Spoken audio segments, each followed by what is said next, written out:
Yoga instructors tell you to find your happy place. They make it sound like it's a metaphor, a quiet beach, a mountain trail, a state of mind.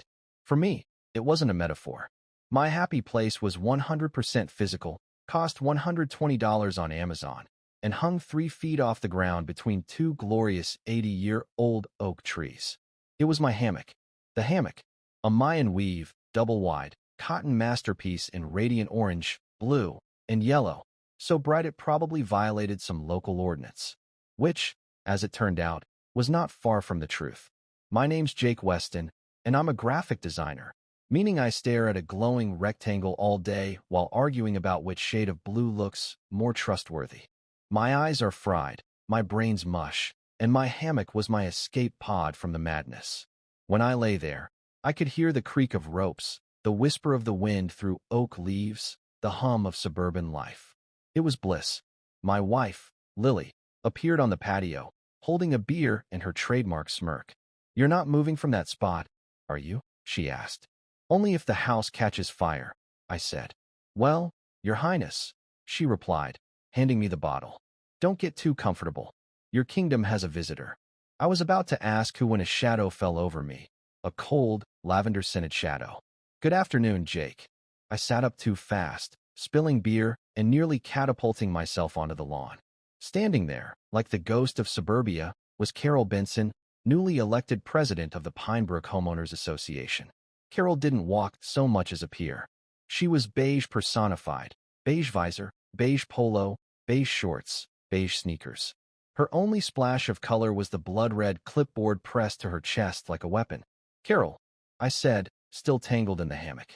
"Hey there. What's up?" She tilted her chin, eyes scanning my setup.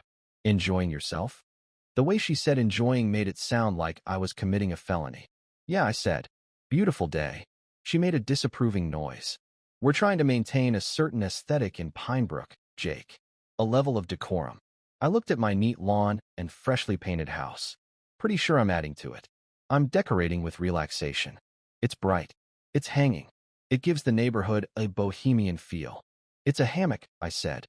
"The Mayans invented it. Pretty sure they'd be shocked to hear it's bohemian." Her pencil scratched across her clipboard like a guillotine blade. "It's an unapproved temporary structure. You'll be hearing from the board."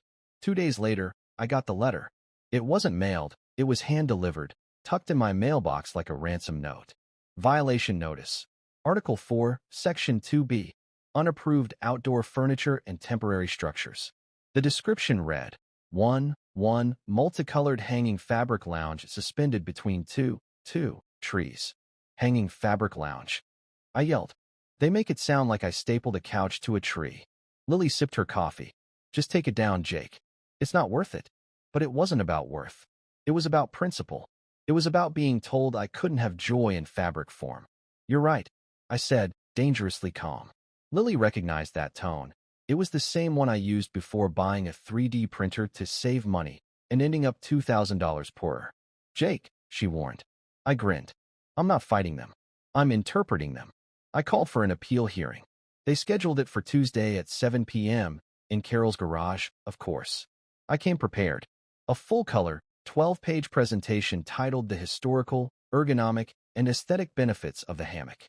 I had charts, diagrams, historical woodcuts of 18th century gentlemen lounging. I even had a slide citing a medical study about spinal alignment. Carol's garage was predictably sterile. Every tool outlined on pegboard, the air thick with disinfectant and disappointment. She sat at a folding table beside 2 other board members, Ted and Marty, who looked like clones in golf shirts. "You have 5 minutes," Carol said. "Thank you, esteemed board," I began. "Let's talk hammocks." "We know what a hammock is, Jake," Carol interrupted. "Do you?" I shot back.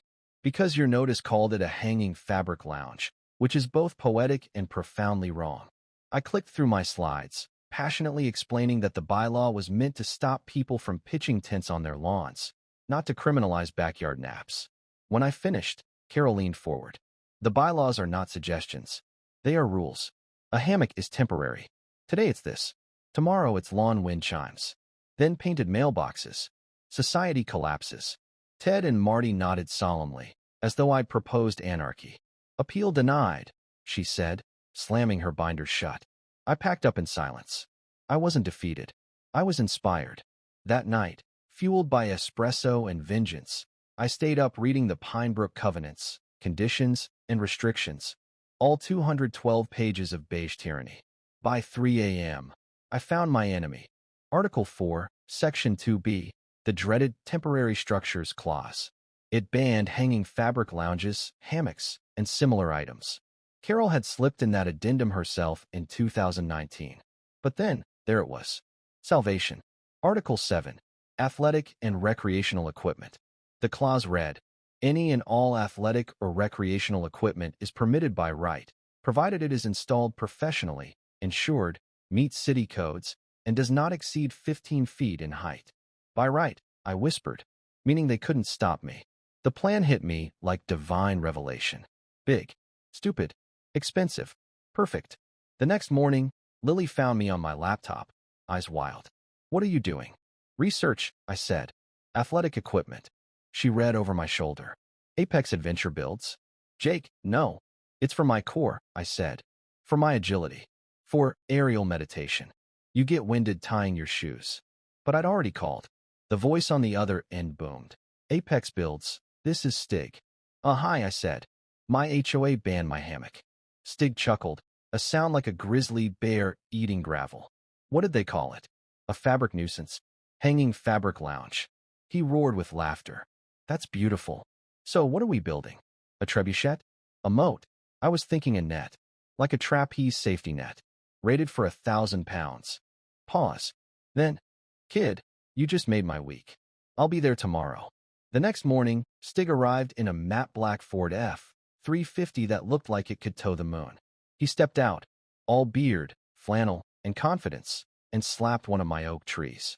Good bones, he said. We'll go 20 by 30 feet. Industrial cable. Bright safety blue. The brighter, the better, I said. He grinned.